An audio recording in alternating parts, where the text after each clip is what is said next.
आपके घर में बेटियां हैं और ये वो चीज़ है जिसका आपका आगे सवाल होगा। हम उससे ये कह के उतरवा के अपने बेटों के नाम करवा देते हैं। जो मोस्ट इम्पोर्टेंट मैं कहता हूँ ना, अपनी जिंदगी में जो सबसे बड़ा काम।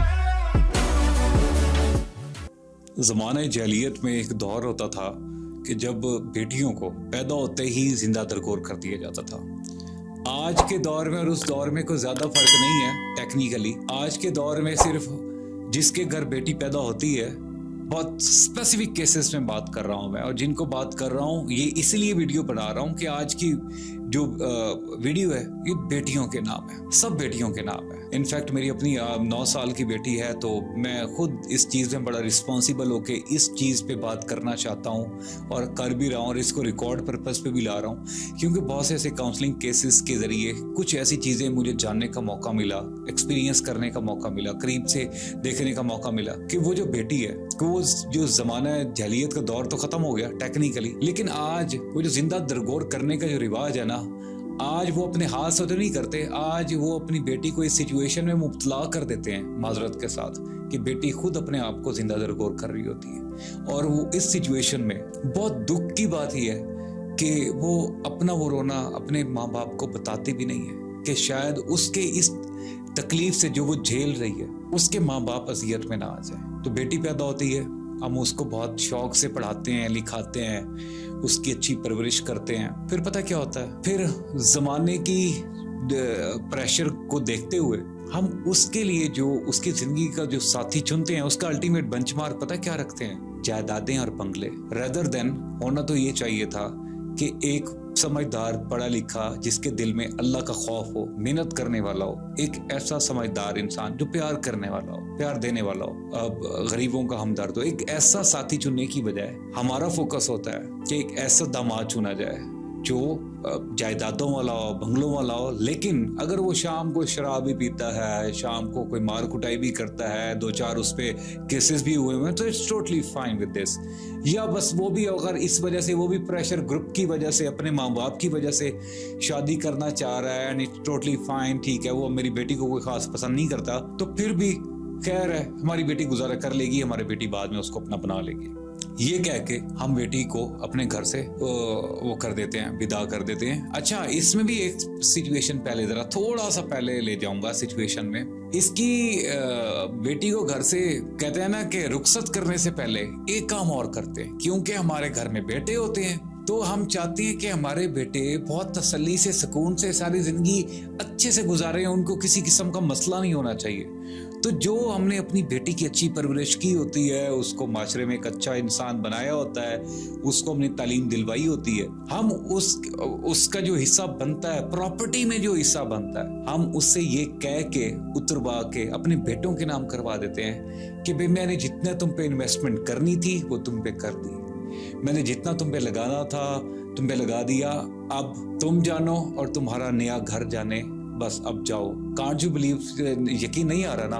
मुझे भी यकीन नहीं आया था जब तक मैंने वो खास केसेस, 1 नहीं 2 नहीं 20 केसेस मेरे सामने, जब तक इस टाइप की एक्सप्लेनेशन वो बेटियां नहीं दे रही थी ना रोते हुए, मुझे भी यकीन नहीं आ रहा था कि क्या मैं वाकई 2025 में रह रहा हूँ, मैं इस 21वीं सदी में रह रहा हूँ, मुझे भी यकीन नहीं आ रहा था। लेकिन जब इस टाइप की एक्सप्लेनेशन मिली और अच्छी अच्छी फैमिलीज की तरफ से वो बेटियां ये अपने बात सुना रही थी, तब उस वक्त उनकी काउंसलिंग की बजाय मुझे अपनी काउंसलिंग की जरूरत पड़ गई कि ये क्या देखने को मिल रहा है कि जो माँ बाप अपनी बेटियों को के साथ बुरा होता देख रहे हैं, उनके दिल में खुदा का रहम नहीं है? क्या वो अपनी बेटियों को एम्पावर नहीं कर सकते कि अपनी वो बेटियों को जिंदगी में आगे बढ़ने के लिए तालीम दिलवा दी? अब उनको क्या बताया जा रहा है? क्या आज अगर उनको उनके मैके में उसकी सास उसको सुना रही है, उसकी नंद उसको सुना रही है, मियाँ सपोर्टिव नहीं है, जो ससुर है वो चुप करके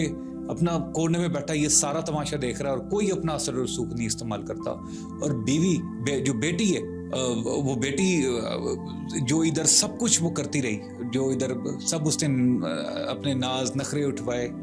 वो बेचारी उधर नौकरानी बनी हुई है। द पॉइंट इज, ऐसी सिचुएशन में वो अपना सब कुछ इसलिए वो चुप करके सह रही है कि मेरे पेरेंट्स को परेशानी ना हो। मेरे पेरेंट्स, क्योंकि ऑलरेडी मेरे वालिद को शुगर है, ब्लड प्रेशर है, मेरे वालिद को कोई टेंशन ना हो जाए, उसके साथ कोई मसला ना हो जाए। बेटी की ये सोच है। बेटी वो जो भी कर रही है वो बर्दाश्त कर रही है, पैसे पैसे इकट्ठे करके काउंसलर के पास आई हुई है। द पॉइंट इज, खुदा का वास्ता अपनी बेटियों पे इतनी इन्वेस्टमेंट की है, इतनी इन्वेस्टमेंट की है। एक तो उनके लिए पढ़ाना लिखाना बहुत अच्छी बात है। दूसरी सबसे बड़ी बात, खुदा का वास्ता है कि अपनी बेटियों के रिश्ते करने से पहले अपनी बेटियों से पूछ लें कि आपकी बेटियां राजी हैं या नहीं है। और अपनी बेटियों को भी वो मेंटल प्रेशर नहीं देना जो आपके दिमाग में आपको प्रेशर आया हुआ है, क्योंकि आपकी सोसाइटी की तरफ से आ रहा है कि बेटी की अभी तक शादी नहीं की, कोई अच्छा सा रिश्ता नहीं देखा। भाई अगर नहीं मिल रहा तो कोई बात नहीं, वेट कर सकते हैं ना जब तक अच्छा रिश्ता नजर नहीं आता। लेकिन अगर बेंच मार्क ही आपके माइंड में ये दिया जाता है और आपके घर वालों को आपके माइंड में डाल रहे हैं, कोई बात नहीं, अच्छा रहन सहन है, लड़का अच्छा कमाता है, खाता है, लेकिन करेक्टर में नील है, करेक्टर थोड़ा सा डाउन है, तो उस पर कॉम्प्रोमाइज कर लेंगे। आपको नहीं लगता सबसे बड़ी आप ज्यादती कर रहे हैं अपनी बेटी के साथ, क्योंकि इस एक पॉइंट की बेस पे उसकी सारी जिंदगी आप अपने हाथ से खत्म कर रहे हो। वो उसको मजबूर कर रहे हो कि वो खुद अपने आप को जिंदा दरकोर करे। सो नेक्स्ट टाइम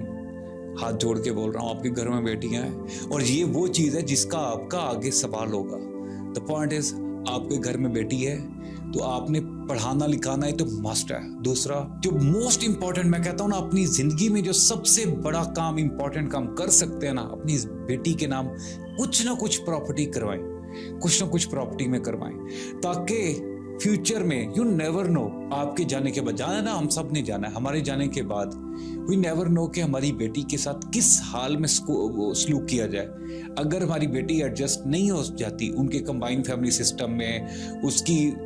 सास खुदा ना खास्ता बुरी निकल आती है, उसकी नंद बुरी निकल आती है, तो एटलीस्ट उसके पास इतनी सिक्योरिटी होनी चाहिए मटेरियलिस्टिक पॉइंट ऑफ व्यू से कि वो दोबारा अपने मियाँ को ऑन बोर्ड लेके अगर सेपरेट भी रहना चाहे, जो कि दीन में ही हुक्म है, बट सीरियस वे में हुक्म है कि अगर वो सेपरेट रहना चाहे तो उसके पास एक ऐसी जायदाद जरूर होनी चाहिए कि वो उसमें ईज आउट होके अपने आप को सेपरेट सेटल कर सके और अपनी जिंदगी को आजाद कर सके उस जंग से जिसमें कहीं ना कहीं आपका मेजर पॉइंट था। सो वंस अगेन, अपने बेटों के बारे में तो सोचते ही हैं, अपने बेटों के साथ साथ जो आपकी बेटियों का जायज हिस्सा है, जो दीन भी उनको अलाउ करता है, खुदा का वास्ता अपने बेटों के नाम ना करवाया करें। आपके बेटों में इतनी है काबिलियत है, उनको काबिल बनाए। अगर वो नहीं भी उनके हाथ में हिस्सा आएगा तो वो खुद कमा लेंगे, क्रिएट कर लेंगे। लेकिन बेटियों के लिए मुश्किल हो जाता है समटाइम। बेटियों को इस माशरे में थोड़ा सा कमजोर महसूस करवाया जाता है, थोड़ा सा बुरा महसूस करवाया जाता है और वो बेचारियां कहीं ना कहीं स्नब हो जाती हैं। फिर ऑफ कोर्स इस टाइप की वो डिफरेंट तंजीमें वीमेन एम्पावरमेंट से रिलेटेड फिर वो चीज़ें फिर दूसरी एक्सट्रीम की तरफ चली जाती हैं। मेरा जिसम है मेरी मर्जी, इसको मैं कंट्रोवर्शियल नहीं बनाऊंगा, लेकिन कहीं ना कहीं वो चीज़ें भी तो यहीं से स्टार्ट हुई ना। उन्होंने भी तो यही चीज़ें होती हुई देखी कि हाँ we are not like safe over here, यहाँ पे ज़रा थोड़ा मिसोजिनिस्टिक अप्रोच है। The point is the best as parent we all can do it कि अपनी बेटियों को एम्पावर कर जाएं, इतना एम्पावर कर जाएं कि वो जिंदगी में अगर कभी खुदा ना खास्ता कोई ऐसा मोड़ आए जिसमें उनको जरा मुश्किल फैसला करना पड़े तो वो कॉन्फिडेंस के साथ करें। और वो कॉन्फिडेंस कहीं ना कहीं उसमें जो मेजर पार्ट है वो आपकी उस डिसीजन का होगा जो आप अर्ली एज में आप सही ले चुके होंगे कि आप उसके नाम पे एक प्रॉपर्टी करा जाएंगे। अपना ख्याल रखिएगा एंड वेक अप।